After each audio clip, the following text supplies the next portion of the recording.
Olá, estamos de volta com o Multiprosa e o nosso programa Juventude Prateada, para falar sobre longevidade, e hoje a gente vai falar sobre 50+. Já que a gente está falando de preparar-se para a vida e viver, envelhecer ativamente, a gente pode falar dos 60+, mas a gente pode adiantar um pouquinho, deveríamos falar isso aí até na infância. E é sobre esse assunto que a gente vai falar com a Renata Seabra. Mas antes disso, eu não vou falar nada ainda, eu só quero saber quem é Renata Seabra por ela mesma. Tudo bom, Renata? Tudo bem, tio Flávio. Então olha só, nos fale, quem é Renata Seabra? Renata Seabra é uma pessoa muito alegre e gosta muito de viver. A minha formação, eu sou terapeuta ocupacional, sou gerontóloga e muito cedo, talvez em torno dos 13 anos, mas eu só descobri isso em 2006, que eu não tinha mais 13 anos, que eu queria trabalhar com idosos. Mas por quê? Com 13 anos a minha madrinha morreu com câncer. E ela nem era idosa, ela tinha 53 anos. E eu não queria que as pessoas envelhecessem e sofressem. E a partir disso, eu iniciei, acho que no meu inconsciente, uma caminhada. Uhum. Quando eu na faculdade, eu decidi investir na área do envelhecimento, eu não tinha dúvida, mas eu também não tinha consciência de como isso tudo surgiu. Uhum. E aí é o meu investimento. E eu sempre pensei nessa questão da promoção da saúde. Ótimo. Como que a gente pode promover a saúde e, consequentemente, viver bem. E quando a gente fala da questão dos 13 anos, quando você perdeu a sua madrinha, e você falou que ela não era idosa, naquela época, a gente via os 50 anos como idoso já, né? A gente achava que chegar aos 50 era quase que descer a serra, como se falava antigamente. E aí a gente tem todo esse avanço que a gente está experimentando agora e que há de experimentar ainda mais, das pessoas chegando aos 60, sendo chamadas de idosas legalmente, mas com bastante vigor, com bastante consciência, com bastante coisas para entregar, né, para a sociedade. E não só, eu estou falando de chegar aos 60, mas a minha mãe completou recentemente 88 e na festa dela ela falou, olha, vocês estão convidados para a minha festa de 90 anos. E eu acho isso fantástico porque as pessoas às vezes perdem a perspectiva, né? E ela está convidando para daqui a 2 anos para a festa dela. E isso é interessante. E aí a gente vai falar sobre esse processo de envelhecimento, que mudou bastante, né? Sim. Do passado para cá. As pessoas não falavam disso, né? É. Quando eu decidi enveredar por essa área, as pessoas falam assim, mas você vai trabalhar com velho? Vai trabalhar com criança. Era uma coisa que não era se falada. Pra você ter uma ideia, o curso de cuidador de idosos naquela época era de um dia. Nossa. Hoje, ele tem até 160 horas. E você não para de estudar, né? O cuidador de idosos, ele não para de estudar. Então, você vê como que a perspectiva, eu tenho 25 anos de formado, como que a perspectiva mudou. Uhum. Né? E nos últimos anos, a gente percebe isso mais acelerado. Porque antes, a gente estava pregando para peixes. Uhum. Há 25 anos atrás, a gente estava pregando para peixes. E associava muito o envelhecimento com o adoecimento. Hoje, a gente tem outras ações que falam da prevenção, da promoção, de inserção no mercado de trabalho, outras perspectivas. Né? Uhum. O que é pregar para peixe? Porque as pessoas não escutam, né? Os peixes não vão entender as nossas línguas, né? Entendi. Quando você falou, eu já fui no cenário, assim, imaginando, né, alguém falando dos peixinhos lá atenciosos, às vezes mais do que muita gente que ainda hoje, né? Pode até que precisa prestar isso atenção. Você fala que o envelhecimento, ele exige um preparo porque ele é um processo, né? O que é educar-se para a longevidade? Todos nós devemos fazer isso? Quem deve fazer isso? E como é educar-se? Quanto mais cedo, melhor. E antes tarde do que nunca, né? O professor, o doutor Alexandre Kalash, ele fala muito isso. Então, quanto mais a gente entender que a gente tem uma perspectiva de longevidade, nós estamos num processo de envelhecimento. Eu não fico velho com 60 anos. Não muda a chavezinha não, né? Ixi, fiz 60, porque muitas vezes a pessoa fala assim, aos 60 anos eu vou fazer isso, isso e aquilo. Aos 60 anos eu vou começar a cuidar da minha vida espiritual. Aos 60 anos eu vou pensar no meu lazer. Não existe isso. Ainda mais esse mundo VUCA, é muito mais difícil, né? a gente precisa estar mais acelerado mesmo. Então, a gente precisa de pensar nessa perspectiva do envelhecimento como um processo. E é intransferível. Cada um vai cuidar do seu. E é inexorável também. A gente é inegável isso. Não tem jeito. A gente não volta atrás, né? A gente só não vai envelhecer se a gente morrer cedo. E provavelmente muitas pessoas não querem morrer cedo, né? Preferem envelhecer. Preferem envelhecer. Mas quando elas preferem envelhecer, como que elas estão cuidando desse processo? É porque a gente não cuida, a gente só pensa... a gente só pensa na doença quando a doença nos acomete. Não estou falando nada a ver doença com envelhecimento, tá? Aí agora outro exemplo. A gente só pensa no envelhecimento quando ele já está presente na nossa vida. E esse educar-se, ele é como? Porque quando a gente fala em educação, muitas vezes vem à nossa mente educação em escolas. É só na escola? Não, é no dia a dia. Nós educamos as pessoas. Né? Recentemente, eu falei com a minha afilhada assim, eu vou ter que te ensinar a cuidar, a ter paciência com as pessoas mais velhas, porque a sua madrinha está envelhecendo. Mas eu não vou cuidar de velho, mas você vai relacionar com sua mãe, com seu pai, com a sua madrinha, com seu tio, está todo mundo envelhecendo.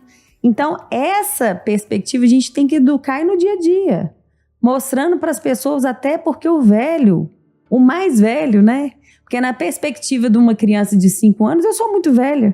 Assim como a minha madrinha era muito velha. Já era idosa para mim.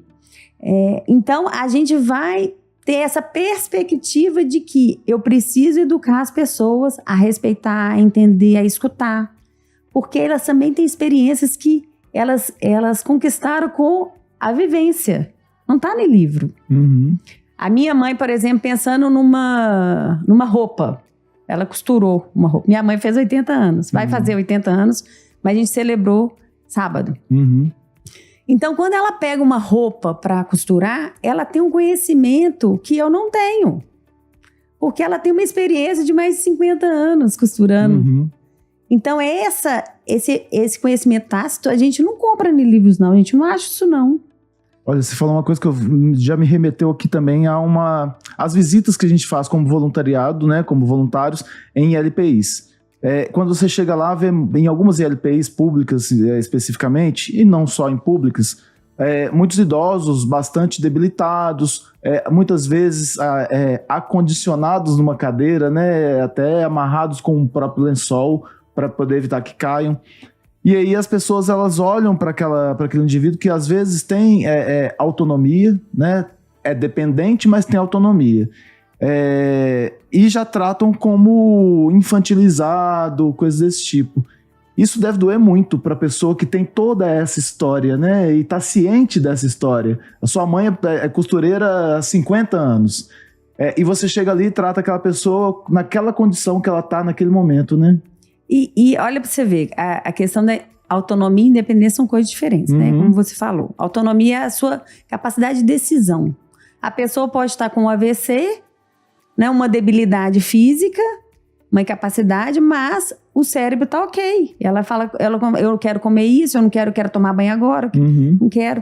E como que o cuidador, que não é qualquer pessoa, né, ou o técnico de enfermagem, a equipe, ela precisa de entender isso. Que apesar de a pessoa ter uma capacidade de decidir por ela. E a gente, talvez, por uma intenção de achar que a gente tem o saber, a gente tira o saber do outro. A gente desconsidera o outro. Vai tomar banho. Você tem que tomar banho agora. Você vai comer agora. Você vai vestir tal roupa. As pessoas começam a decidir pelo outro. E aí a gente também tem que educar os idosos. Porque muitas, né, pela minha experiência clínica também, muitos idosos às vezes começam a deixar os filhos decidirem por eles.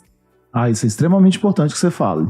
Então a gente tem que educar os idosos de que forma? Já que isso acontece dos filhos tomarem a frente e o idoso deixar. Sim.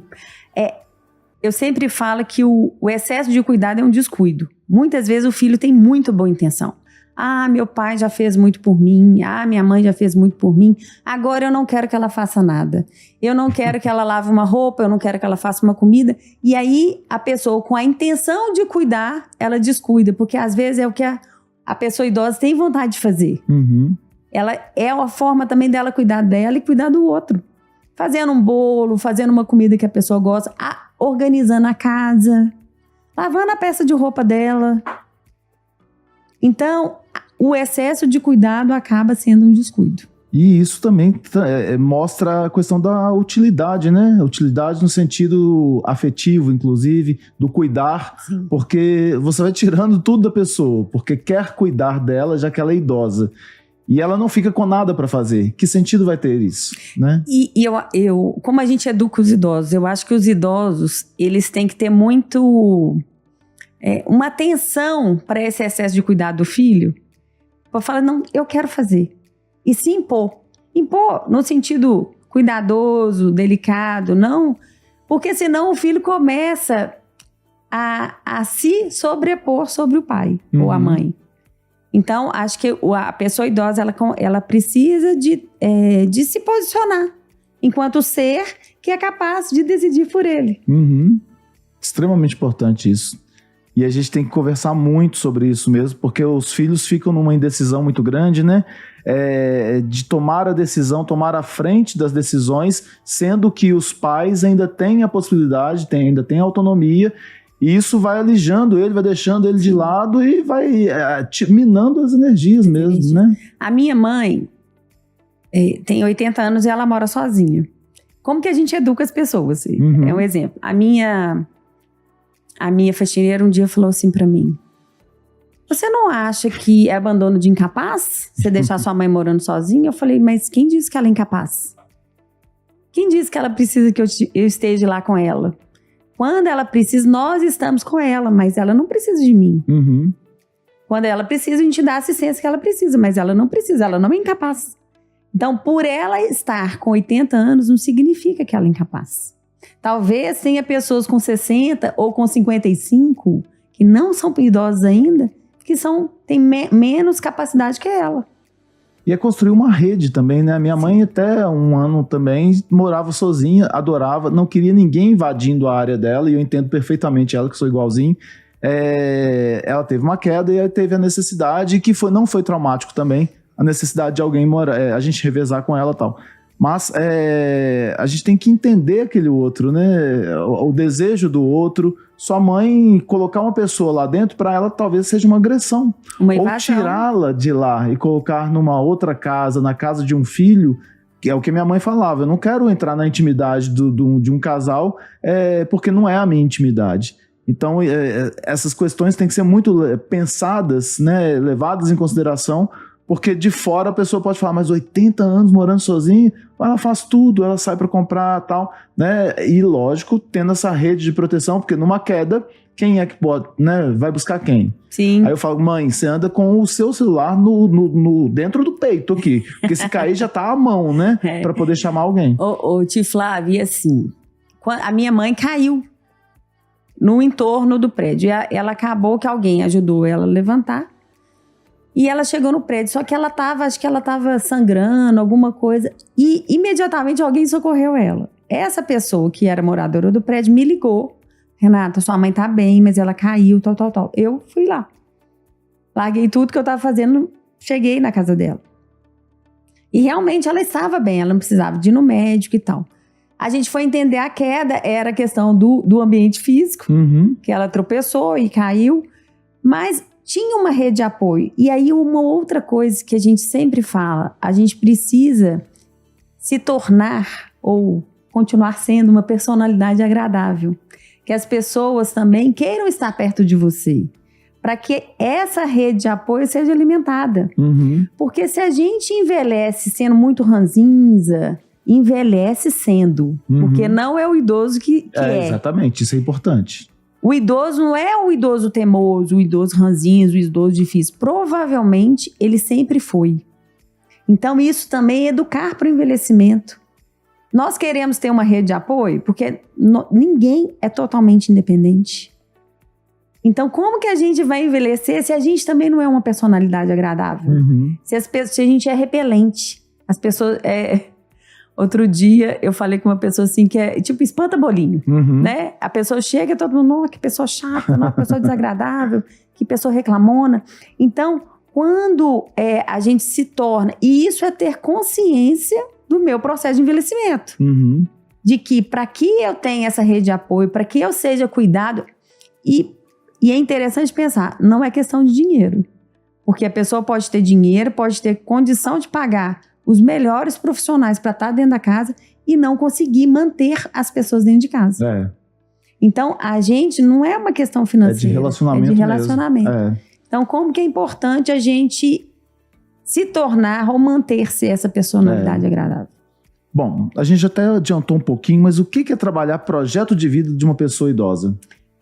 Quando a gente fica pensando nessa educação para esse processo de envelhecimento, a gente está pensando nesse projeto de vida.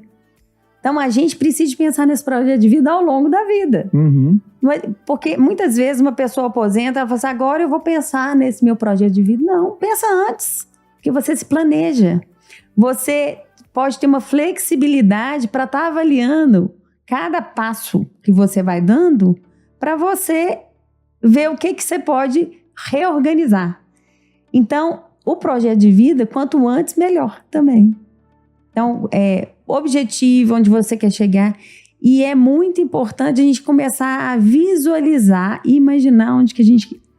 O Walt Disney foi assim, não é? E que a gente ruma, né? Quando você tá sem um mapa, você não sabe para onde vai, né? Quando você cria um mapa, você já começa justamente a pensar para onde ir. E isso não é só financeiramente, isso são em todos os contextos, né? Com certeza. A gente tem que pensar, porque financeiramente você fala, vou me programar financeiramente, vou fazer uma XYZ aqui de alguma aplicação, mas não é só o financeiro, né? Muitas vezes, assim, eu trabalho ainda com estimulação cognitiva, com memória. Muitas vezes as pessoas jovens chegavam para mim com queixa de memória. Eu tô com um problema de memória. Quando a gente ia ver o que estava causando o problema de memória, era uma desconexão do projeto de vida. Uhum. A pessoa tinha uma intenção de, nossa, eu gosto muito de fazer isso, mas financeiramente eu preciso estar aqui. Uhum. Mas é importante a gente tratar essa linha mestra, traçar essa linha mestra e ter um mapa mesmo. Eu estou aqui, mas a minha linha mestra é essa aqui. É isso que eu quero voltar. Então, às vezes, a gente faz uma curva, né? A gente faz uma curva, mas eu tô fazendo a curva, mas eu sei para onde que eu quero voltar. Uhum. Não tem problema. Mas você se conecta com o que você quer.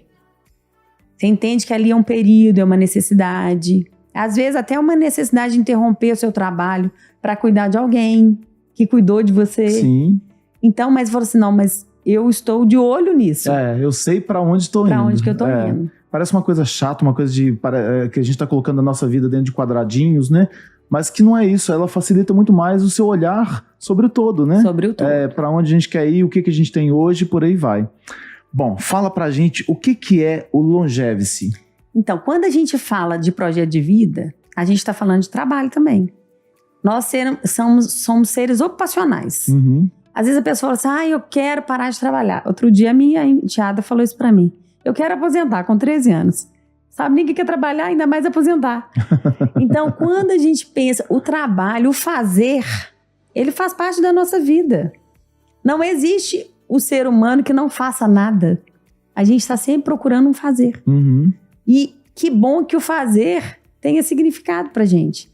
Então, quando a gente pensa na longevidade, o Longevice é um projeto de longevidade nas empresas, como que eu posso me construir, fazer esse projeto de vida com relação ao trabalho nas empresas ou fora dela. Eu posso ser um empreendedor também. Mas o empreendedorismo também não é para todo mundo, né? Uhum. Só um parênteses. Então, quando a gente pensa no trabalho e o trabalho fazendo parte da vida e que esse trabalho faça sentido, que bom que a gente constrói isso dentro das empresas. E as empresas precisam de entender que a população está envelhecendo, que os seus colaboradores estão envelhecendo e que elas vão precisar desses colaboradores sêniores. O saber deles dentro das empresas. Porque eles precisam de ser valorizados também. E mesmo porque lá na ponta a gente tem uma queda da natalidade que vai fazer com que a gente tenha, em um determinado momento, um país mais velho. E aí o que a gente vai fazer com o cara de 50? Chega pra gente e fala assim, 50 é descartável, né? Porque já tá velho para algumas coisas, ou para várias coisas.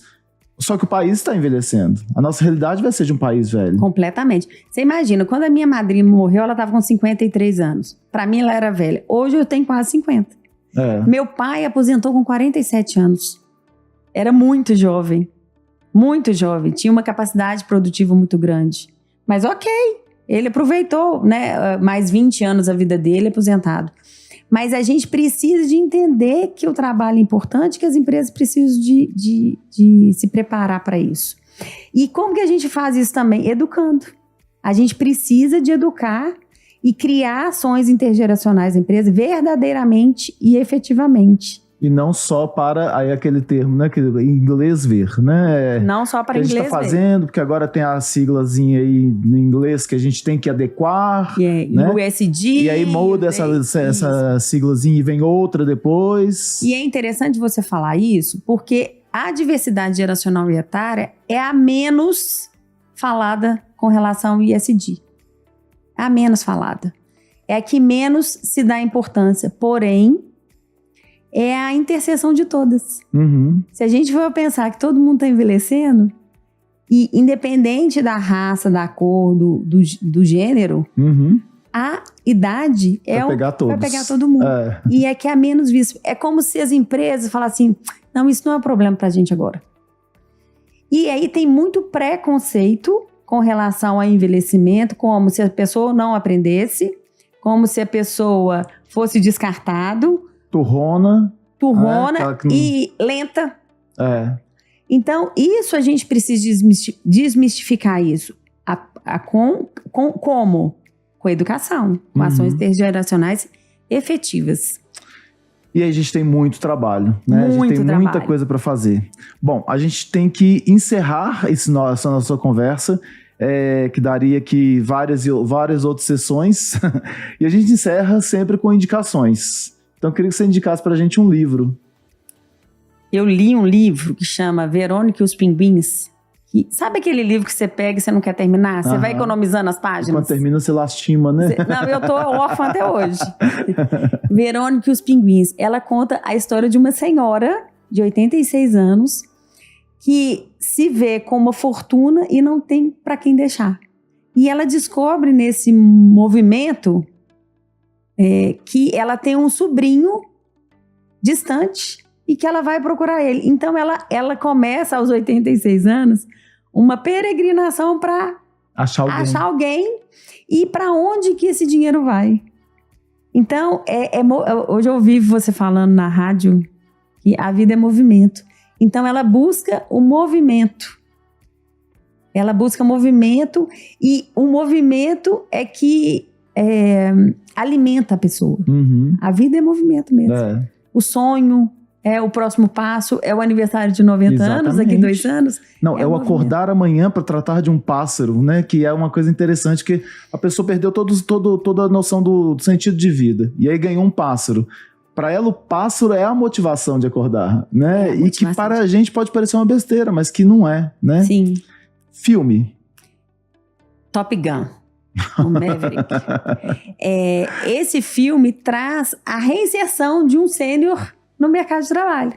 E com todo o conhecimento dele.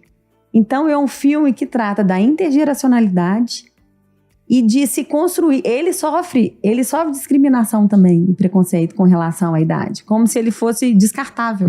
Só que ele tem um conhecimento pela experiência. Que ninguém tira dele. Exatamente. Então, esse filme é sensacional.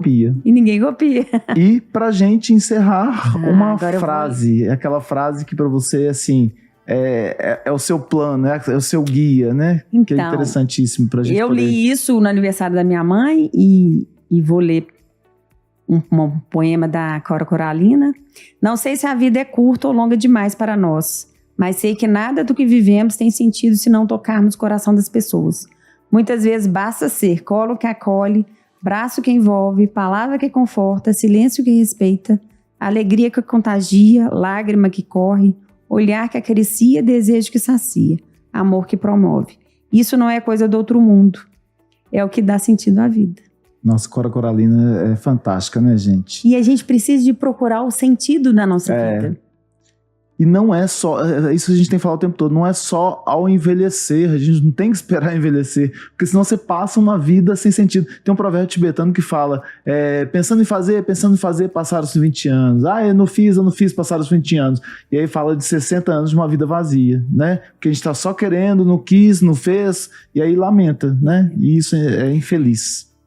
E a gente tá falando do quê? Do cuidado. Como que é importante o cuidado. Uhum. E o cuidado com a gente, né? Com certeza, o autocuidado. Renata, você quer agradecer alguém para a gente poder finalizar nosso podcast aqui? Eu agradeço a oportunidade de estar aqui, de estar falando um tema que eu amo falar.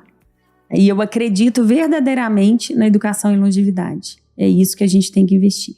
Obrigada pela A gente tem muita coisa para conversar, muita, porque esse assunto não acaba aqui, pode ter certeza disso. Mas a gente encerra essa sessão aqui e a gente volta para conversar sobre outros assuntos no próximo encontro que a gente tem aqui no Multiprosa. Renata, obrigado. Obrigada. E até a próxima. Até a próxima.